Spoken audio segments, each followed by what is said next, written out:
Another day, another basketball stories na naman ang pagkukwentuhan natin. At ngayon nga ay pag-uusapan natin ang naibalitang bagong roster ngayon ng New Orleans Pelicans at ang latest update sa bagong lineup ngayong offseason ng Golden State Warriors.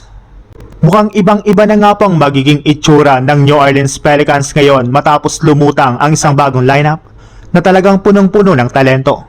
Sa projected starting five, pangungunahan ito ni DeJounte Murray bilang point guard habang si Trey Murphy III ang magiging shooting guard.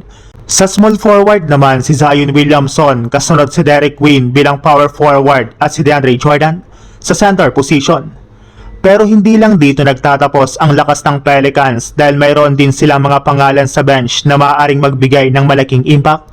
Kabilang dito sina Jordan Poole, Jeremiah Fears, Herb Jones, Saddiq Bey at ang pinakabago nilang player na si Benedict Mathurin na pinaperma pa lang nila ng bagong kontrata sa free agency market.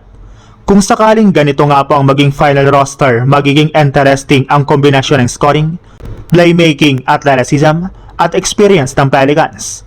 May mga batang players na pwedeng umangat habang may mga veterano namang maaaring magsilbing leader ng team.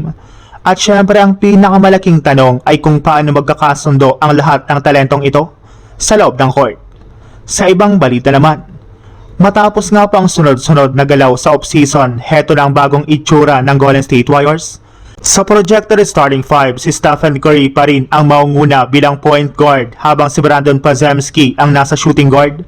Sa small forward naman si Axel Endeborg kasunod si Draymond Green sa power forward at si Kristaps Porzingis bilang kanilang center.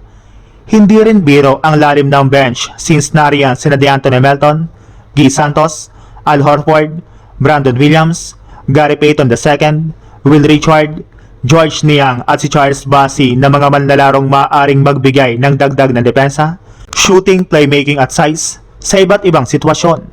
Pero may dalawang pangalan na kasalukuyang nasa injured list na sina Jimmy Butler at Moses Moody, kaya magiging mahalaga ang kanilang pagbabalik para mas maging kompleto ang lineup. Samantala isang two-way spot na lang ang natitira para puna ng Warriors habang sina LJ Cryer at Malevy Leons ay nakakuha na ng two-way deals. Sa kabuuan mukhang mas malalim at mas versatile ang bagong Warriors roster. Pero sa kabila nga po ng mga pagbabagong ginawa ng Warriors sa kanilang lineup ay may ilan para naman nga pong hindi naniniwala sa kanilang kakayahan. Gayong malaki nga po ang posibilidad na hindi na naman sila makapasok sa